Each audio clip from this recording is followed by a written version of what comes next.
And I think they had a very angry artist because all the Why? layers were just like, oh, this is stupid. I hate this. Like really like Oh, really? the layer names is kind of like that.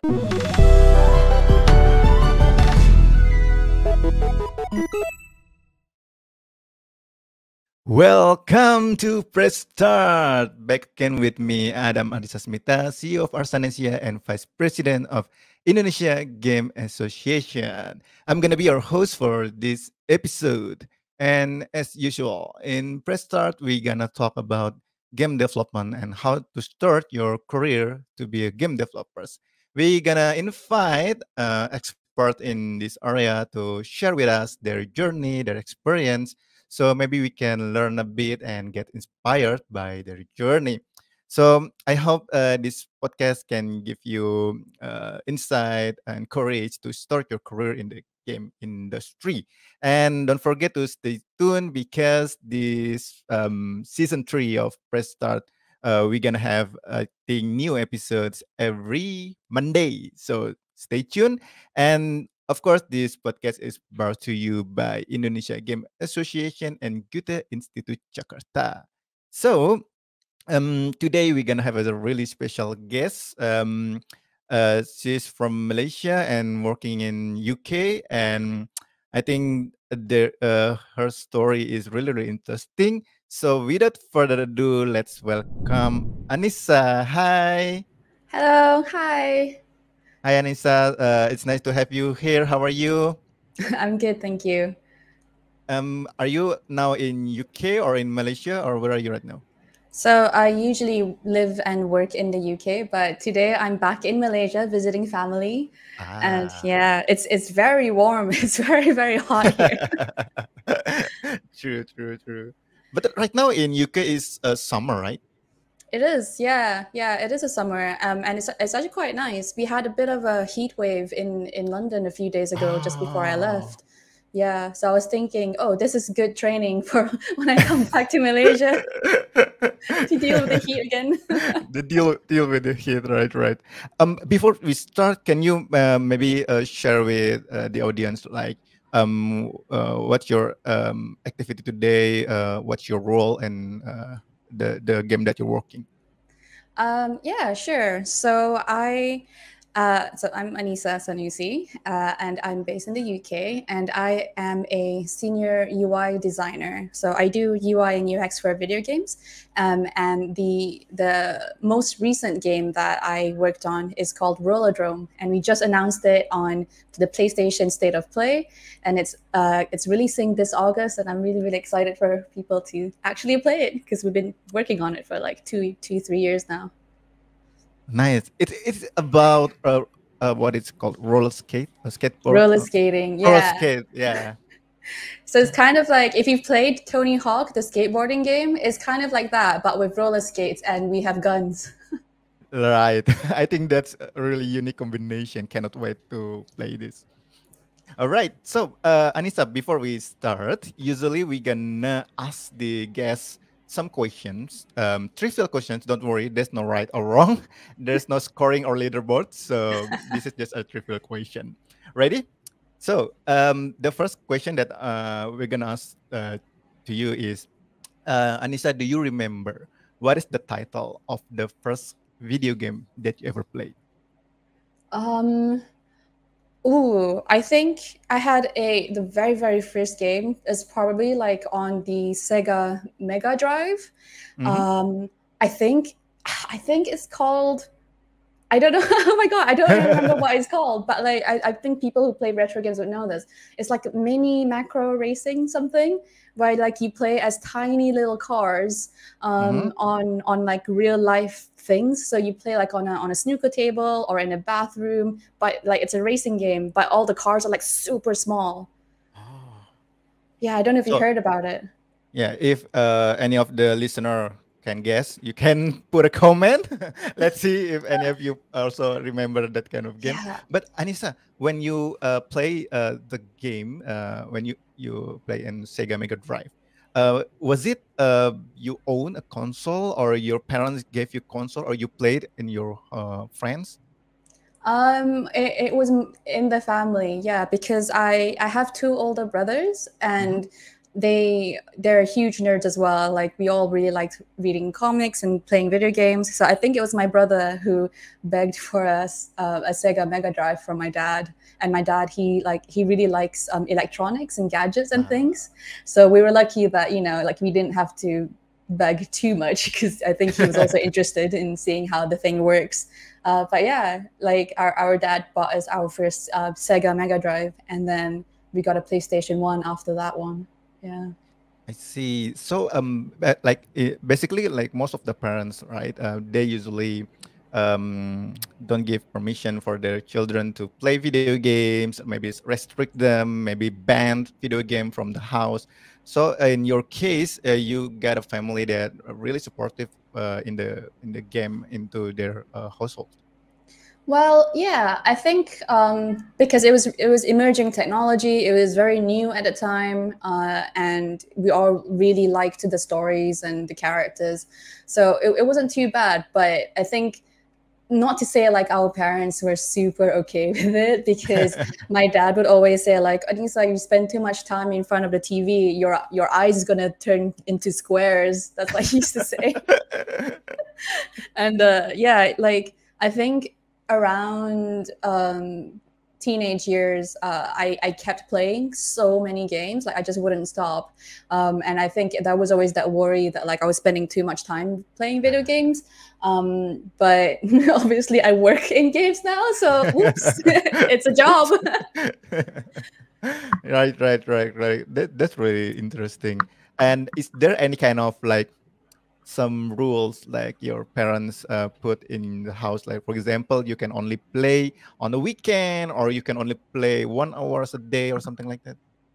Um, I don't think there were rules, but it was very much like there was a lot of trust where, as long as I did my schoolwork, as long as, I Ah, didn't like get bad grades, it's like, yep. yeah, it's fine. So basically, if my report card came back good, like I get Yeah. like A's and B's, then, I can do whatever I want.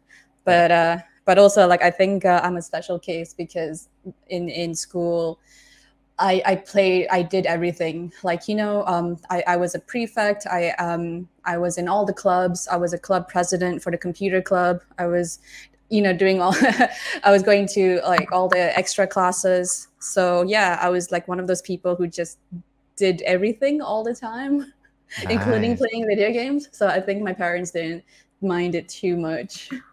I see. I see. Yeah, that makes sense. That makes sense.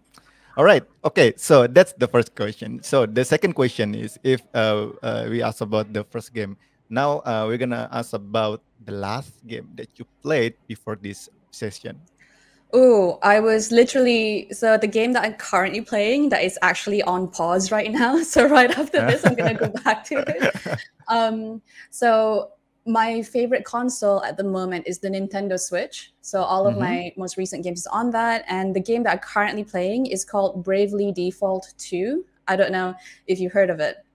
Um, okay, so I love Bravely Default because growing up, I played a bunch of Final Fantasy games. So I'm a huge Mm-hmm. Final Fantasy fan. And Bravely Default is actually a 3DS game that came out a few years ago. So Bravely Default 2 is actually the third game in the Bravely Default series. I know it's insane. Ah. Um, because like the people, I think a lot of like people who used to work at Final Fantasy kind of wanted to make another very Final Fantasy-ish game, but they Mm-hmm. rebranded it a different brand from the Final Fantasy series. So that's how we get the Bravely Default series. So the Bravely Default is very classic JRPG stuff. It's turn-based, it's a Ah. fantasy setting, and you have like a lot of jobs and classes, and you kind of work your way through a story. So I've played the first two Bravely Default games. And this is the third one that is, I think this is the first one that is on the Switch, because the first two games is on Mm. the Nintendo 3DS. And obviously, like, I think they're stopping the Nintendo eShop for the 3DS games now, which is quite See. sad. Yeah. Because obviously, the Switch is the thing now. But yeah, so Yeah. I love JRPGs, and Bravely Default 2 is my current game. Before this, it was Octopath Traveler. which is also another JRPG game. Yeah, so I'm on a JRPG like binge right now. So I'm just because I have some time off and I just want to catch up on all of the JRPGs that I haven't had the chance to play. I see. Is it safe to say that your favorite genre is JRPG, or there's another kind of game that you also enjoy playing? Yeah, I would say JRPG is the main Mm, one. Because outside of JRPGs, I do enjoy, I like things that I can take slow. So things with story, with narrative, or mm, puzzle games that is, where you're kind of like more thinking about strategy games.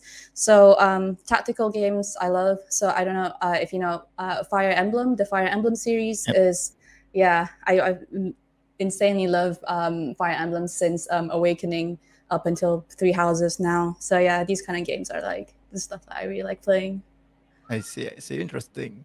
All right. So the next question, Anissa, beside playing a video game, what is your other hobbies for or entertainment?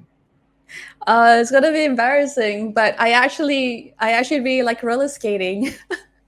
Is that the reason why you joined that game? No. No, it's really funny because everybody thinks that, oh, is that why that you joined the company, or Uh, because like I started skating only like a year and a half ago. So I basically ah, started skating when I started working on this on Rollerdrome, but it's actually it's a coincidence because it was my friend who got into roller skating and she basically peer pressured me into getting some skates, and ah, then I peer pressured another friend, and then we all peer pressured more people to join, so it becomes like a skate gang. But yeah, like all the while, I was making this roller skating game as well at work. It was just complete coincidence, and it's kind of funny because people think, when Rollerdrome the trailer came out because it was roller skating, people were like, "Oh, I wonder if Anisa did this," and then they were like, "Yep, yep, that's me." Which one happened first? You joining the company who create a game about roller skate, or you learn roller skate? The I joined the company first. I kind of, Ah, yeah, I was already working on it a little bit for like a few months mm, before I bought my first skates. But yeah, I have to say that the playing the game and actually mm. skating is very different. But when you're skating, you're not using guns, right? No, yeah, I would like my hands to be free because I fall down so much. So like I don't think I can shoot at the same time. Yes, yes, yes. Nice, nice. All right, all right. So this is the last question before we start talking about your career. So, do you remember what is your dream job as a kid? What do you want to be? I think I wanted to be an astronaut. Astronaut. That's so random. Why? What Yeah. makes you want to be an astronaut? Oh my god, embarrassing, but like I was a Sailor Moon fan, and Ah, yeah, so Sailor Moon got me really interested in outer space and mm, astronomy and things like that. And I think depending on what age I was, I think your ambition kind of changes. yep, So yep. when I was very young, definitely I wanted to be an astronaut. I wanted to see the moon for myself. But then as I grew older, I wanted to do something in art, which meant I wanted to be in comics. Because I used to draw a lot of comics when I was younger. So I really wanted to be a Ah, comic artist. And when I went to university, it was to become an animator because I wanted to be in animation and film. But obviously, kind of life brought me here in video games. So all right, all right. So I okay. So let's jump into the main topic for today. So a lot of the listener here, maybe they're fresh graduate, maybe they're from other industry that's start looking on into the game industry and wants to know how to start, what kind of skills needed, and something like that. So for starters, maybe my question will be, do you remember like when was the time that you decided that I want to have a career in the game industry, and what was the trigger? um, yeah, so I mentioned earlier that I've always wanted to do something creative, something to do with drawing, something to do with art, and I joined a university that was teaching animation, and when I was studying animation, like animation and games were very like, they were always two sides of the same coin, because obviously in video games there's a lot of similar things. So like in animation, you know, you create stories, you create like, you do world building, you create characters, and obviously there's actual animation as well, you know. But the thing that is the same between the two industries is that it's about storytelling, and that's where a lot of creatives try to, you know, express themselves. So it is just a medium, like animation or video games. It's just a medium of how you tell a story, right?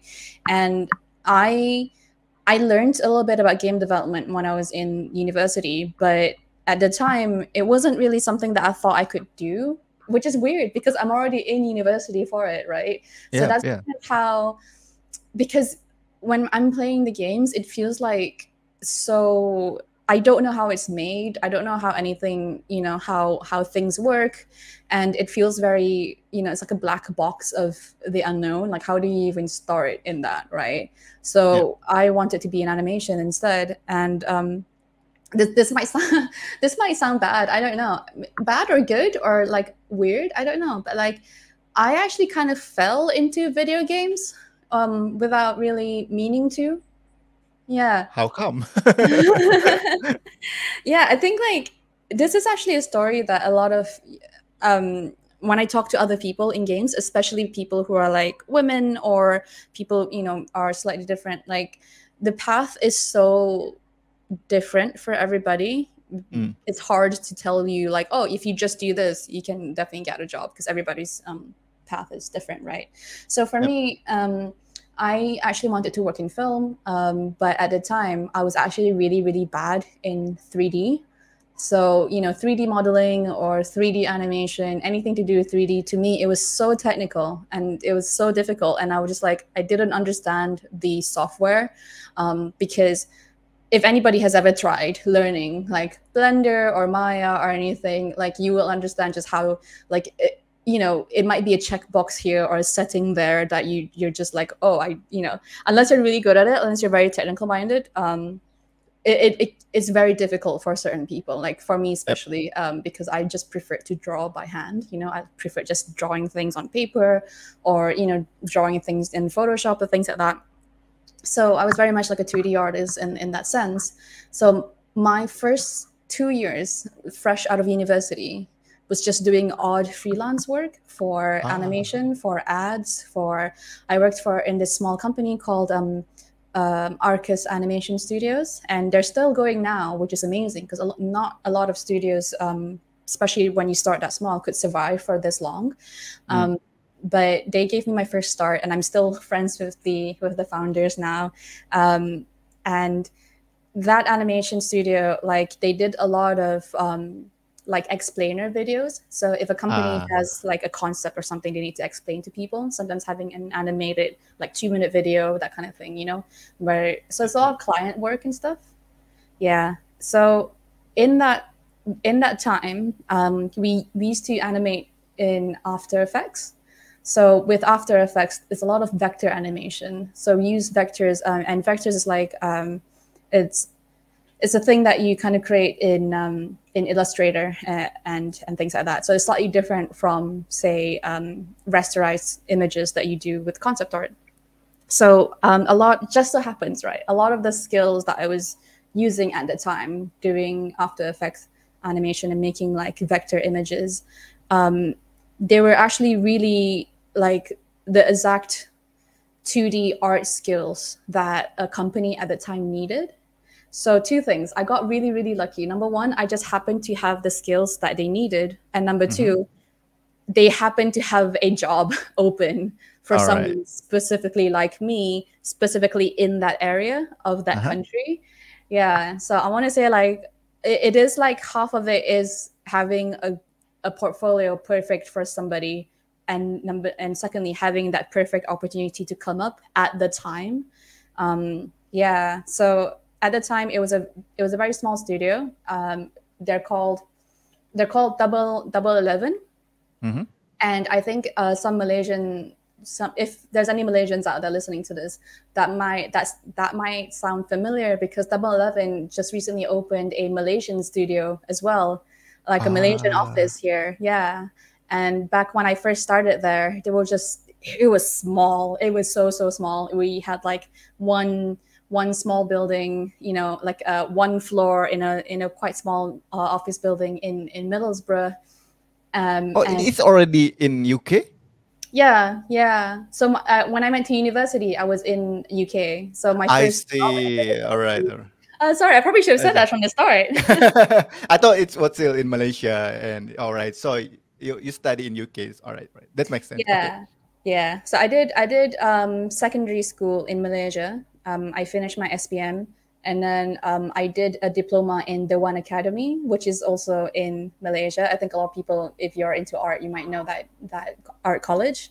But I finished my degree in the UK in Teesside, I see. and yeah, so Teesside is in this little town called Middlesbrough, and Middlesbrough is where Double 11 was at the time.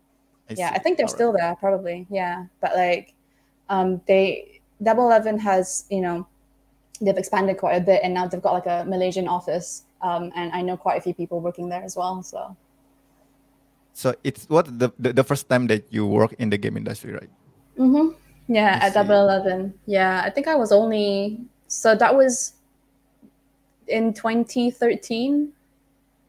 Yeah, so that was I was only like in my early 20s at the time. And what's the role that you apply in Double 11? It was a 2D artist role. Yeah. So I when I first joined the company, I did not even know what UI was. Mm-hmm. So UI stands for user interface, and UI and UX design, user experience design, are the things that I'm very passionate about right now, and it's one of the things that I'm known for. But yeah, so when I first joined the industry, I didn't even know my role existed. That's how like I didn't know anything. I just knew they needed somebody to do 2D artwork and things like that. And I happened to have the skills. And I remember they did give me, so at the time, we were still using Flash. I don't know if Flash. people, Oh my yeah, god. Flash. Yeah, that's how like old it is, right? Like a very long time ago. Yes, yes. Um, yeah, and we were using Flash, and like I never used Flash because I used all these other programs, right? So they sent me an art test, and I learned Flash in like 3 days to pass the art test, and I Wow. got the job. So yeah, and obviously once I got in there, like I learned so much because at the moment you step foot in a working environment. Thankfully I had like a bunch of really good colleagues who really helped me out to learn how things work.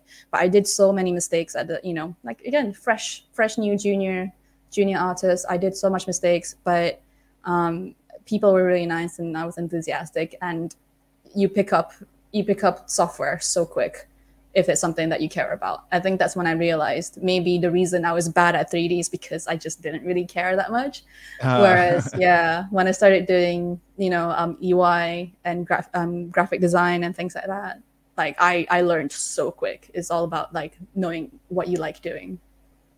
I see. I think the topic about UI and UX, especially UX, is very, very interesting, and we're gonna touch into that later on. But what I wanted to know is, before your skill set is mainly in animation, right? And then you do freelance to create like it's still animation, right? When you do freelance, or it's already a game asset, or no, or for animation when you did No, freelance. no, it was just random jobs. So I made like posters, I made ads, and animation, like small and like short animation work. I think I did like an art installation for like when you walk through a park, and then they Ah, project and you know, a bit of animation onto like the wall or something. Yeah, so like it's just a lot of random jobs. Not none of them were games related, but it was all about the skill, like, you know, learning how to make art. Yeah. I see. And translating the passion that you have from art and the skill set that you have before into the process of creating 2D assets from game. Is it hard to adjust, or what's the main difference between the animation industry and the game industry? that you found out when you are in the Double 11? I think because video games are a lot more technical, so there's a lot of video games is just smoke and mirrors. You know, it's just things that are put together and it gives you the illusion of how a video game works. I don't like the moment you see how a video game is being made, like behind the scenes, like I feel sometimes the, you know, part of the magic is like, oh, you know, like you can't unsee it anymore. Kind of Uh, like, yeah.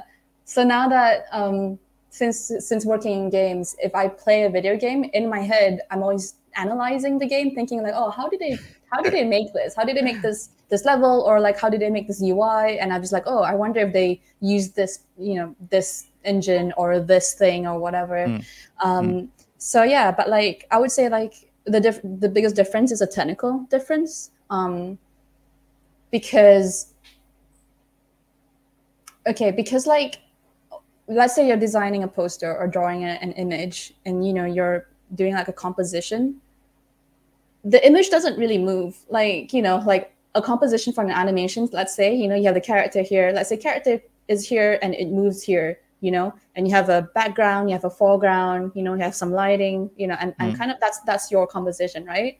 Especially in 2D animation, there's not really that much like the camera, you know, is set there. If you want to like move the camera somewhere else, you have to draw a whole new, like, you know, whole new scene, right? I see. And you might need a completely different like character rig because it's 2D. But with video games, especially with like UI and stuff, everything's very dynamic because like if you think about it, you know, a camera could be facing here or facing there. You know, what if a player jumps when this happened, or a player, you know, opens a menu here? So even the menu, if you imagine that you're designing a poster, you know, like the text goes here and image goes here, it doesn't move. You know, that's it. But in video games, like it might be dynamic. So what if the box, you know, like if you click this, a pop-up opens. If you click this, this opens up, or this gets smaller, something is glowing, you know, or you have a notification, or my favorite thing is localization. So with a Uh-huh. poster, it's just in English. You know, with video games, you have to translate it into like 10 different languages and to make sure that, you know, your UI works in those 10 languages. And you have to make sure the fonts look good, and you have to make sure that, you know, nothing gets cut off, nothing's too short, too long, because we have, you know, we have languages where it's very short, like Japanese and Chinese languages, Mm, because they're all like, you know, the characters, you don't need that many characters for a sentence. And then you have like really long languages like German and French that goes on forever, and your UI needs to accommodate for all of that. So I guess, yeah, like video games is just a lot more technical, and there's a lot more that could go wrong, so much more wrong, because you have people like you know, playing with your product, whereas with animation they're just sitting there and watching it. It's a very passive thing. But with video games, you know, we always have to anticipate like, oh, what if a player does this or what if the player does that, you know, and do we allow the player to do this, or should we like not allow it? Or yeah, so every little thing, like there's always consequences, and you have to think about it like 200 times. wow, wow, wow, that's really interesting because I know that maybe like a lot of listener from this podcast, maybe their background is from animation, from graphic designer, because that industry is more mature, especially in Indonesia or Southeast Asia rather than in game industry. And knowing that difference, it might help them to anticipate what kind of skill or what kind of what do they need to expect when they work on the games. So when you adjusting yourself in the game industry for the first time, what was like the best the most memorable tips or experience or failure that you remember that maybe really helpful for everyone's that jumping from animation industry or graphic designer into game industry? um I would say like something that I still do now is that I Google everything. Everything. And I think people need to understand that no one will remember everything. Like people are Mm, constantly looking, like our brains are for thinking, they're not for remembering, yep. right? And just because you need to Google something doesn't mean that you don't understand something. The most important thing is that if you know what you're trying to do and you know enough terms of like, because it's a very technical thing. So if you know what words to use, how to look for your answers, then everything is open to you. And that's the most amazing thing about game dev. And for me, like, because like my very first video games company, we didn't use Unity or Unreal. Those two are like the more well-known engines for video games right now. Yep. My first job didn't use it. My second job didn't use it. My third job was probably the first time I ever used Unity. Right. And right now, like I'm in between jobs at the moment, but my next one we're using a completely different engine as well. So, and also I mentioned Flash. I don't use Flash anymore. Yeah, so we use Flash in the first two jobs, and then now I use a thing called Figma. Figma is also a very like super new tool that just came out recently. So yeah, like all these tools are constantly changing. It's technology, we're always upgrading it. There's always something new that's coming up. There will be something new in the future that hasn't been invented yet.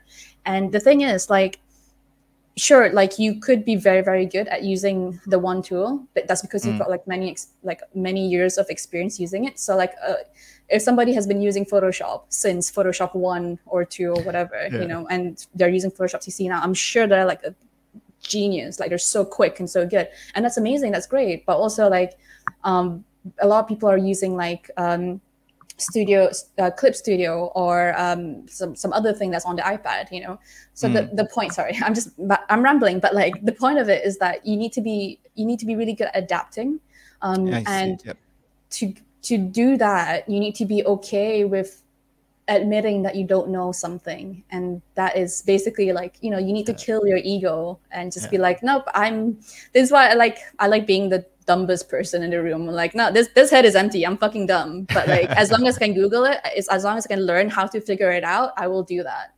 And if you have that attitude when you first join like any company, I think that is so much better. Like having a good attitude and willing to learn and finding out new things is so much better than say somebody who's a full-on expert, but they think they're like a know-it-all and they're difficult to work with.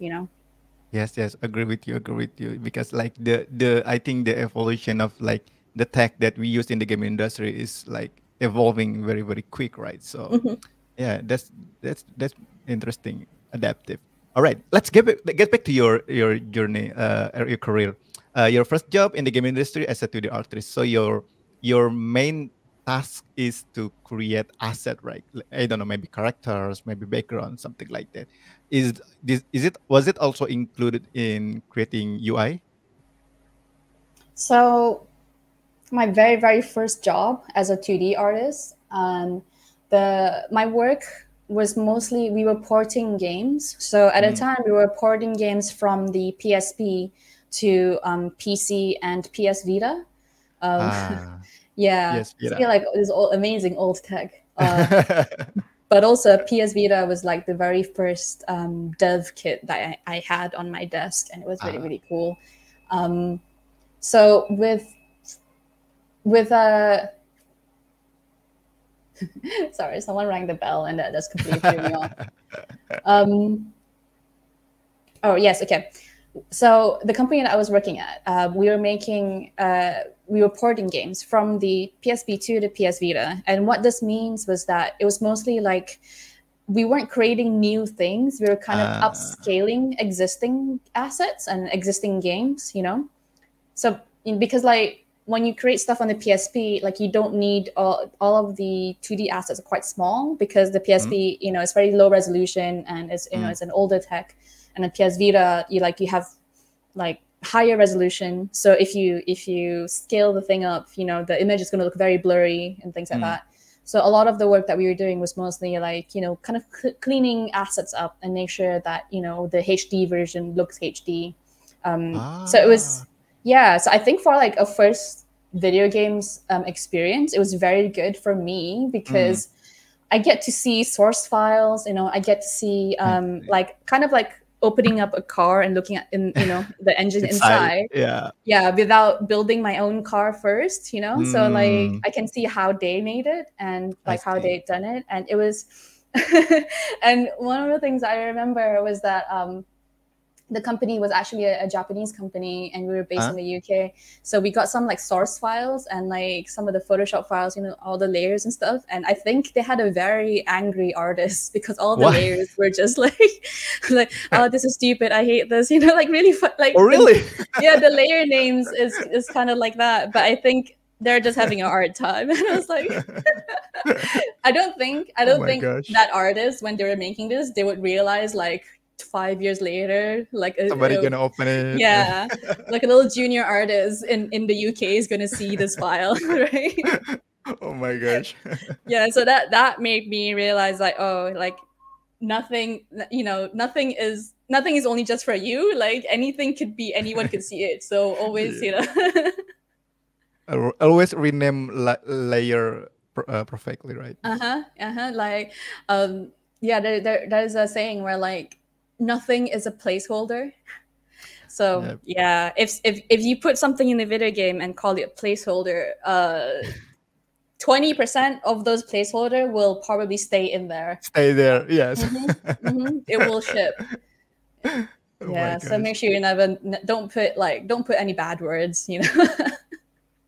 I see. But when you do porting, did the process of cleaning the art to make it the resolution higher, is it the process that you did? Is it you redraw it or inserting new pixel? What did you do actually?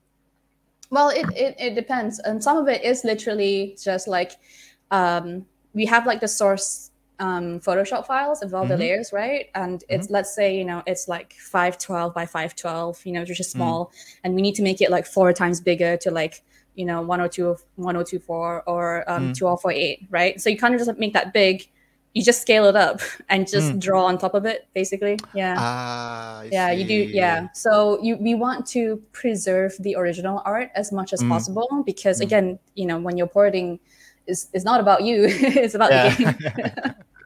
That's correct. I see. And when did the the moment that you realized that you want to have more specialty in user interface? I mean, what you did, right? You create art, right? I think again, I can't believe just how lucky I was with the job that I had, because okay, so if you remember, I said Double 11 at the time, they were very, very small, like super small. And we only had 3 artists. So in our art team, there's me.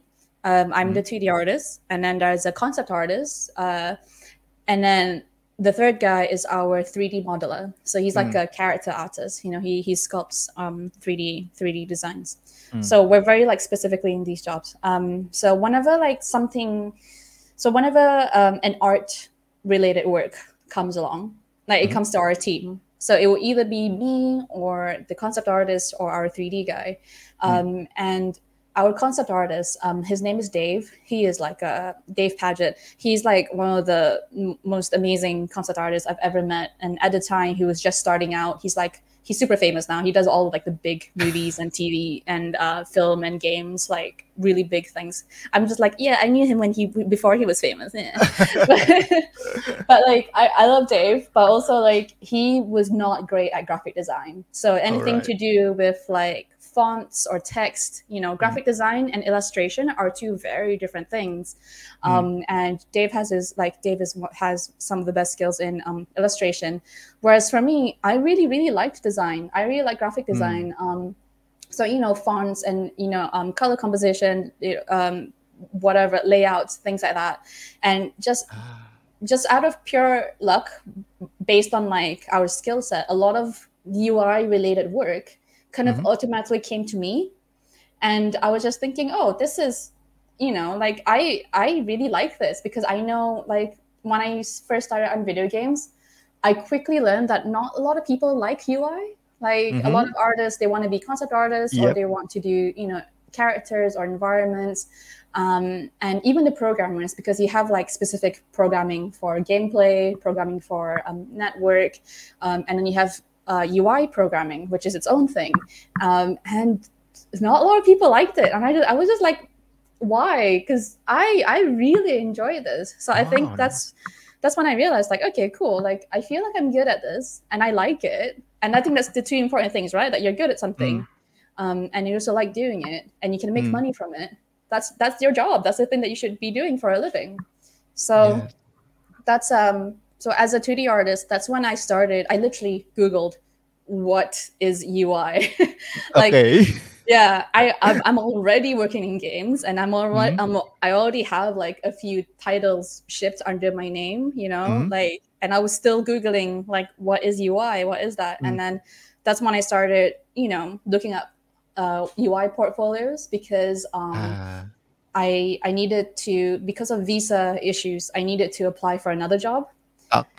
Yeah, so that's when I was like, okay, I'm gonna start looking specifically. So my job search changed from you know, 2D artist to UI artist, and it's completely different. It's such a different job spec. And I looked up portfolios. You know, I looked up like famous UI people, or well, famous. I mean, like, I'll play a video game, and and if I like the UI, I would actually like go onto the internet and Google like who made the UI for this game, and then to see if I can find their portfolio, and then I look at it, and that's how I kind of, oh, they have this, they have that, maybe I should make something that is like this. Yeah. Wow, that's great. That's great. That's a great tips. I think everybody should take a note. I think when you find like whether you want to be UI artist or sound designer or anything, and you like it into the game, Google the name of the person who works on that and look. I mean, oh, that's great. Yep. So that's exactly, and I still recommend doing that, because as artists, you know, they have to have an online portfolio, because, you know, people are always applying for jobs and things, and that's kind of how I did it. But I ironically, this is funny, I don't have an online portfolio. So if you Google me, you can't find my portfolio anywhere. It's not that I'm secretive. It's just that I was just really lazy. I was too lazy to like create an actual online portfolio, but like I have like a PDF. I go old school. I have a PDF that I would send the PDF to like the individual studios. So even though like I'm not online, like they can still see my work on that. And yeah, and usually they do give like a bit of an art test, and I do quite well in them. So I just never needed one. So All right. Wow. So this tactic works, but not on everybody. True, that's really true. That's really true. Is there any difference between UI designer or UI artist in video game and in apps, like applications?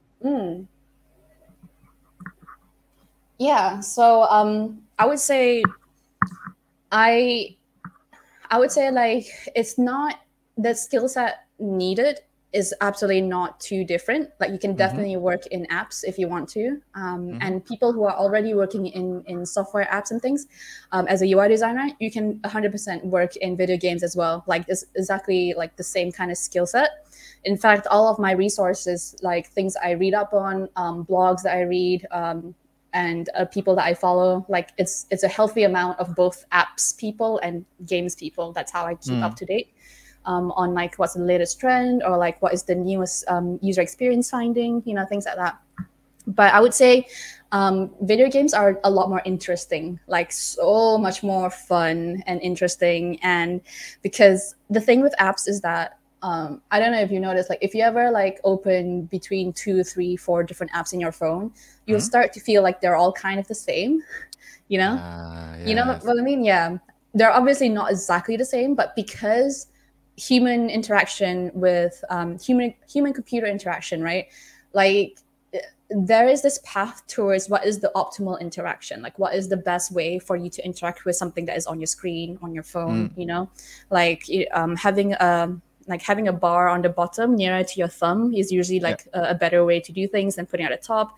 So all of those like design patterns, what happens with that is that it kind of funnels all of your like designs into something that's quite I want to say predictable, no matter what app you're using. And the fact that we are using apps so much now, like you have this expectations of how an app should work. So this is why, like, especially like new apps that come out, and if it's a bit janky, you're like, like this feels weird. It's because they're new, and you know, like they haven't had time to like you know, have all this quality of life fixes that older apps, you know, that has been around for like 10 years or whatever, like they've kind of like, you know, got that to like a slick experience. But with video games, right, with video games, because every video game is so different, and I mean this by genre. So like if you imagine a shooter game or a puzzle game or a narrative game or even like a dancing game, each one of these have their own patterns, have their own like,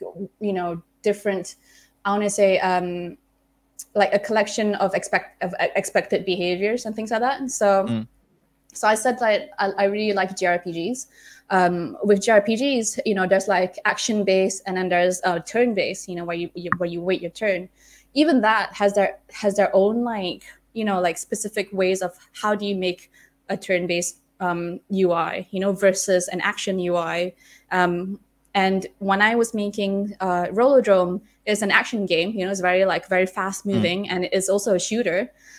So how do you combine two genres put together? And you have to know both genres quite well to make sure that when you do make a genre that is mashing up two different things, it feels natural.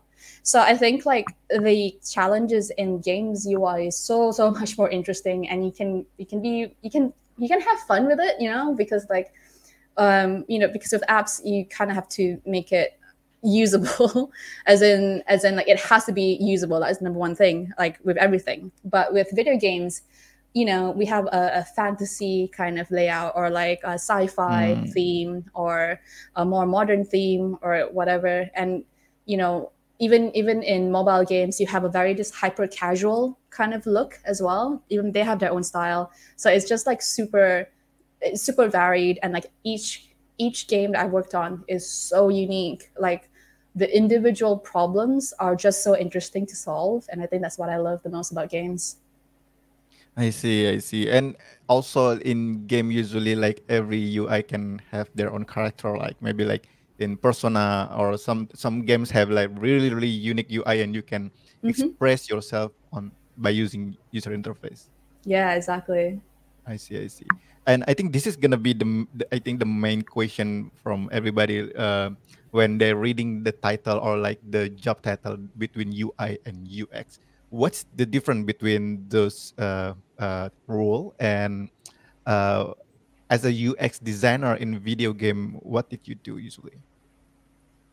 So UI design is basically the graphic design, the look, you know, how the colors that are out and everything. So everything on top, that is UI design, and everything behind that, which is the layout and how does it feel, and is it doing the thing that we want it to? Are the users using it the way that we want it to?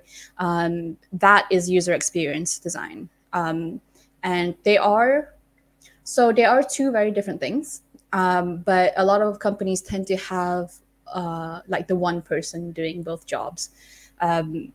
As in, sometimes you can see UI/UX designer. Yes. Yes. But I've seen a lot of companies now separate that work to like two different roles, so a UI designer and a UX designer. And I think that would be the better way to do it for sure. But also, it depends on how big your company is, you know, as in like if you can afford a whole other person, that would be great, but sometimes you can't. So maybe you might need somebody who wears like multiple hats. But yeah, so the UX designer, you know, they will have like a feature that they need to design for, and then they need to test it.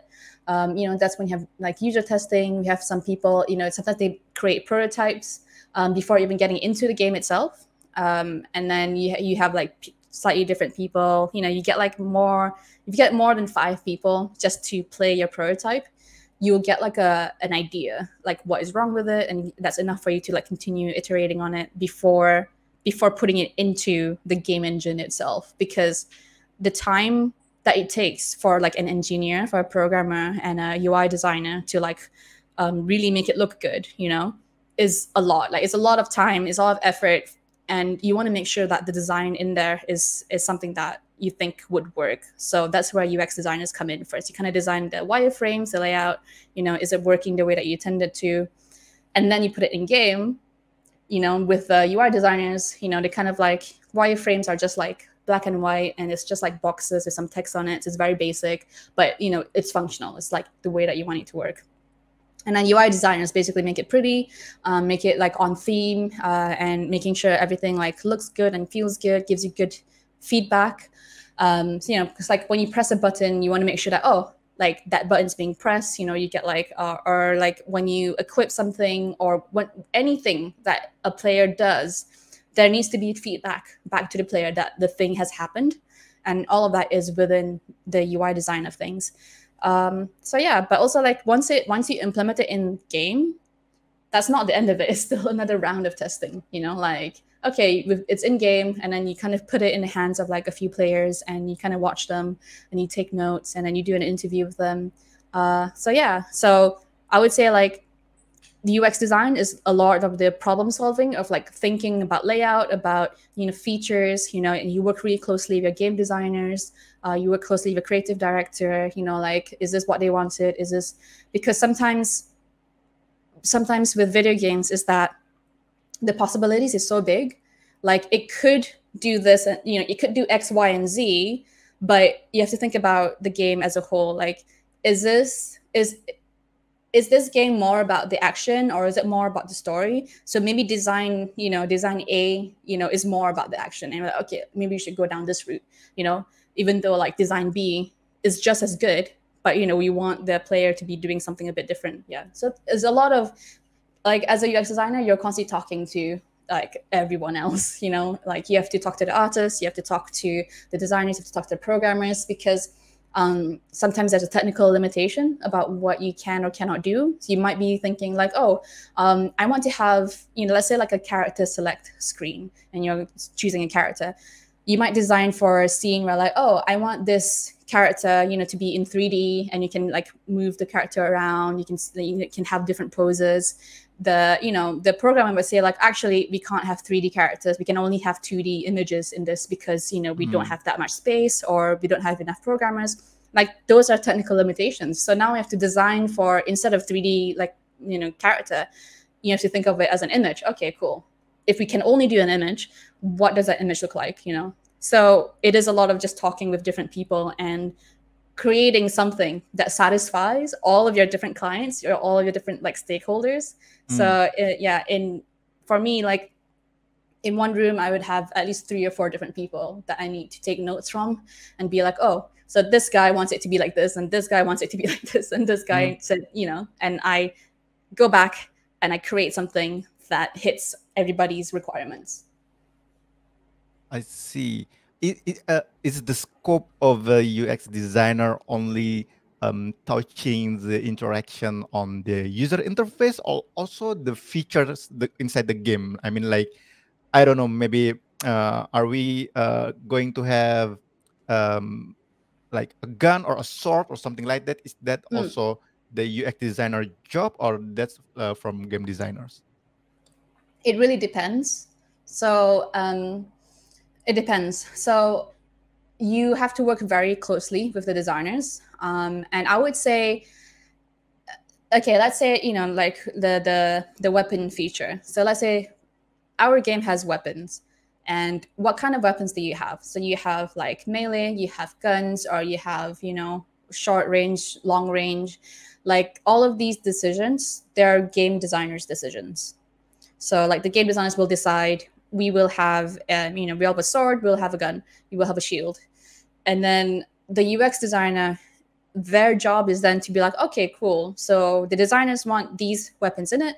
So it's my job to make sure that the player can access these weapons as when they need it to, like, what is the best way for them to get to those weapons? So like, is it using a D-pad, or is it using like using a menu, or is it just using something else entirely? And what if, we can only have 4 weapons at one time? So, and you maybe have like 10. How do you let the player choose only 4 weapons? Do you have a shortcut where it's like up, down, left, right? Or do you have to open your menu and see all of your weapons? Or like, there's so many questions that you need to ask. So I would say like the designers will decide the feature. So, what is going to be in the game, like the weapons.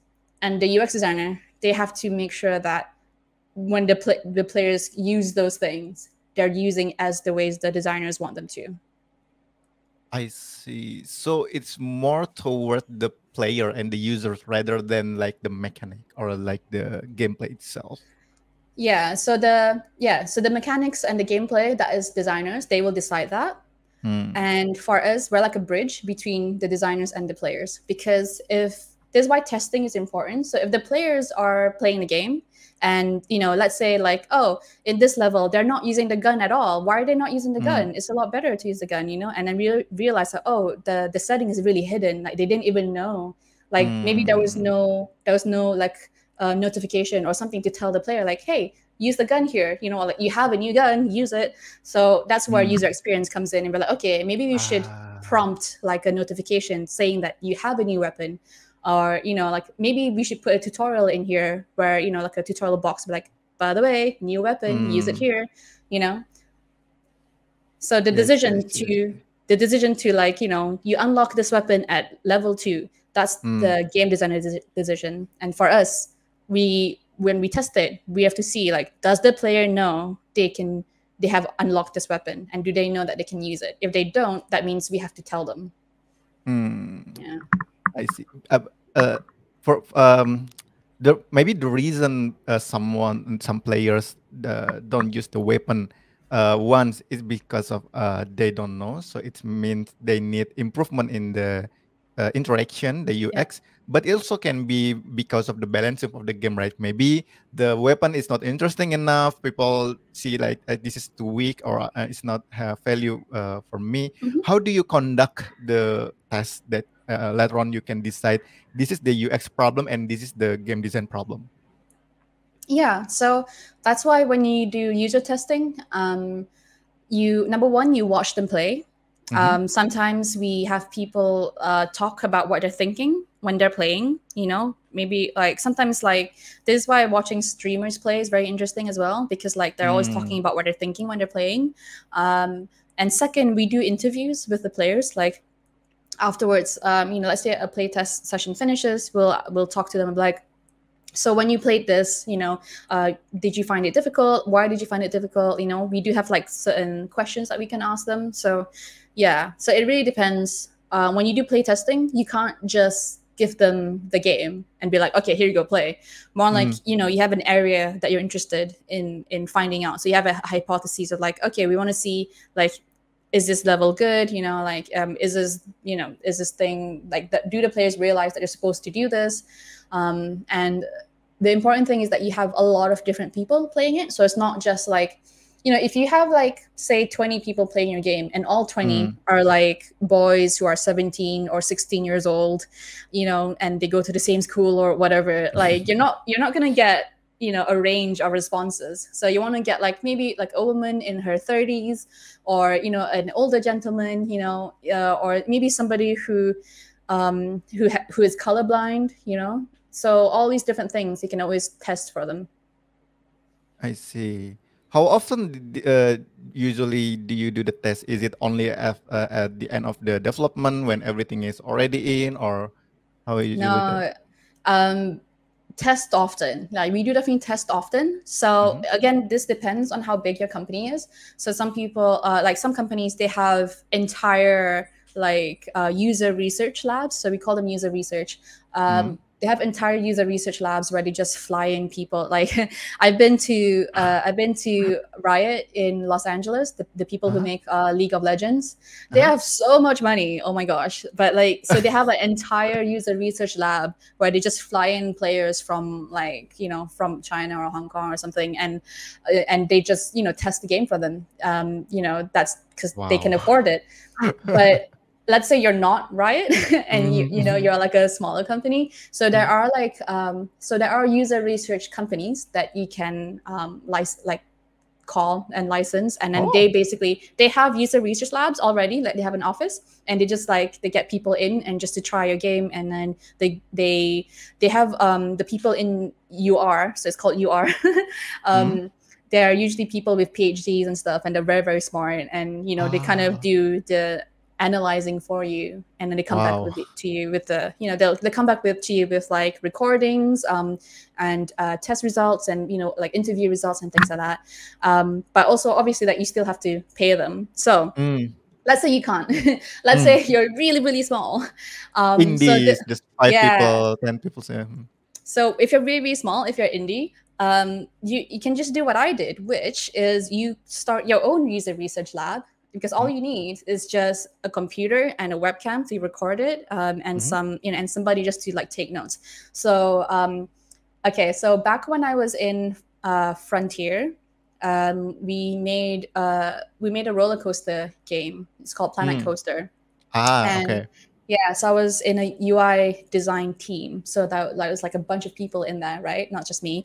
And we did like a really small user research lab. We had like an Mhm. empty room, like a meeting room, that we set up a computer, we had the game running on it, and we actually grabbed people from the other projects who have never seen our game, or even Ah. yeah, or even like people from HR, or people who are like at the front desk, anyone who doesn't play games but still in the company, and they're Mhm. already there in the office. It's like, hey, can I have some of your time?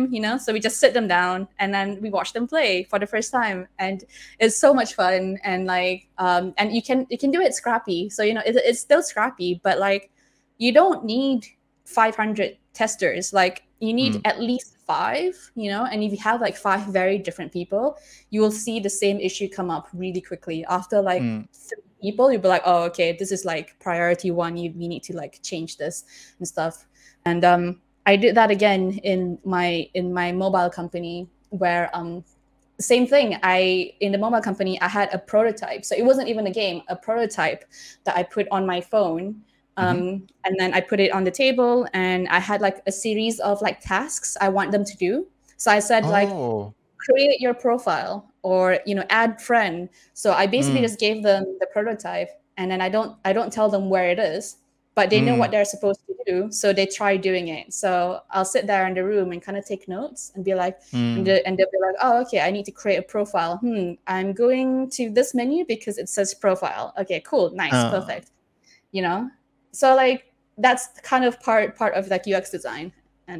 And you can do it at any point of your video game, meaning you can have it really early on to test prototypes, say a feature that you haven't decided if you wanted mm. it to be in the game or not. So it's a good time to test.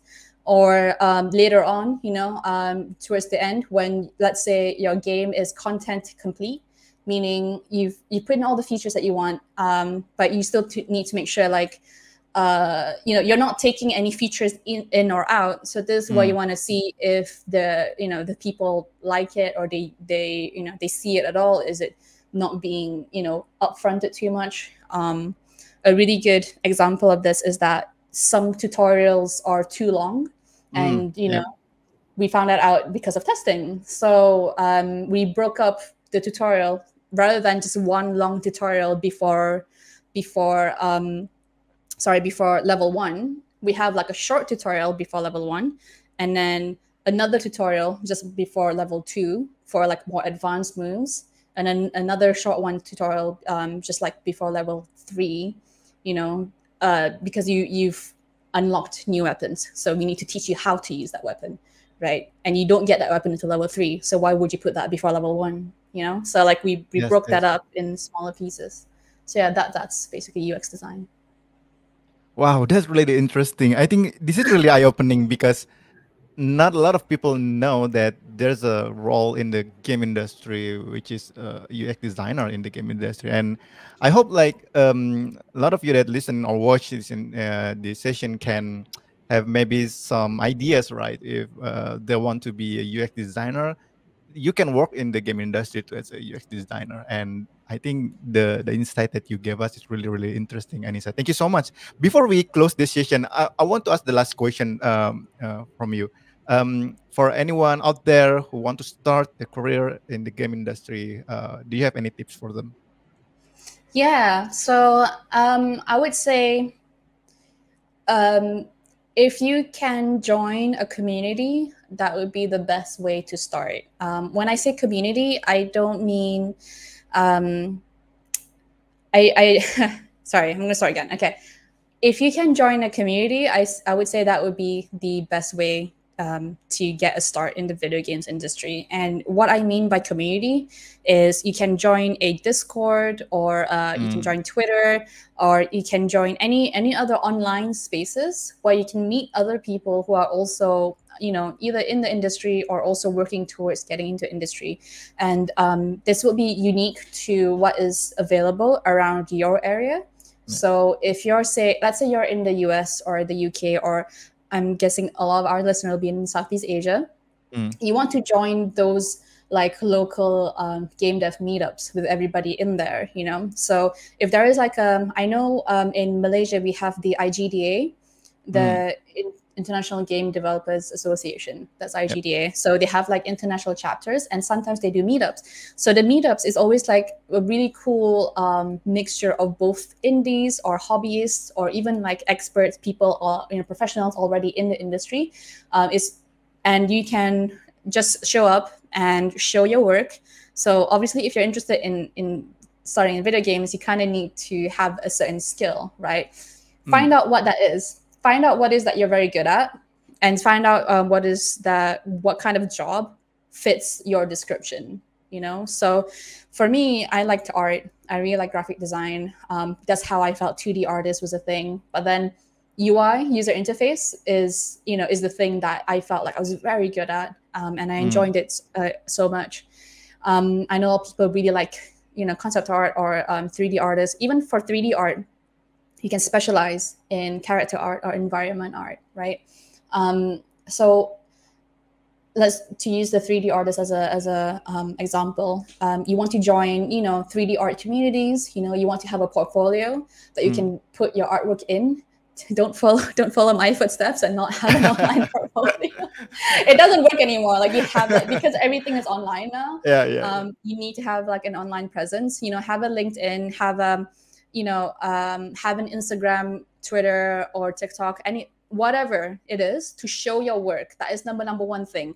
Number one is show your work, and number two is finding a community. And community means making friends, networking. And when I say making friends, I genuinely 100% mean that. Like when you go to these meetups and people network, Mm. so many people, especially younger people, that I realize they will go up to people and ask like, "Oh, who do you work for?" And then depending on your answer, they would either talk to you or they don't. And Oh. that's not great. Like you want to find all of my closest friends in games right now are people that I just happened to be friends with, like when I started like 5-10 years ago, because we were all on the same journey, and we're Mm, all and we're all very, very supportive of each other. So that's the thing. It's competitive, but it's not meant to be competition, if that makes sense. Like yep, it yep, is yep, very difficult to get into yep. games industry, but also sometimes like an opportunity, it might not be for you, but it might be for your friend. You Mm, want to support them in that, right? You want mm. to, like, hey, you want to share job openings to each other. You want to share, like, you want to like give feedback and critique and help uplift each other. I would say like finding peers is so much more important than sucking up to someone who is already in the industry, genuinely. And yeah, so like make yourself known, and of course, general rule of life: just don't be a dick, you know, because Yes, yes, yes. if I as a Mm, professional, I'm gonna go to industry events like conferences or meetups, mm, and you also go to those events and you're not in the industry yet, but then I see you all the time, I'm going to start recognizing mm, you, right? mm. So you want to remember what kind of impression that you give people, and you need to be polite, you need to be kind, you just don't be a dick, and know that everybody is learning. I think sometimes in the games industry, ego can be a huge Yeah. issue. Yeah. And just be nice. Just that's it. That's literally it. Just be nice. Agree with you. Totally agree with you. Thank you so much, Anisa. This is wow. This is really interesting. I really, really have fun talking with to you. All right, so everybody, I think that's it for today. I hope this session can give you insight and courage to start your career as a game developer. So I think we can wrap this session. I am Anisa Smita. Keep playing games and start making games. Thank you, Anisa. Bye Thank bye. you. Bye.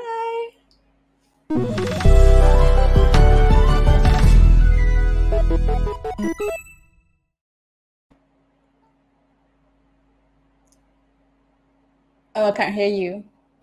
Thank you so much, Anisa, for your time. It's really nice talking to Hey. you finally. Yeah, I'm so sorry that that was like half an hour of like, oh That's no, the that's camera, oh okay. no. That's okay. That's okay. That's really okay. That's fine.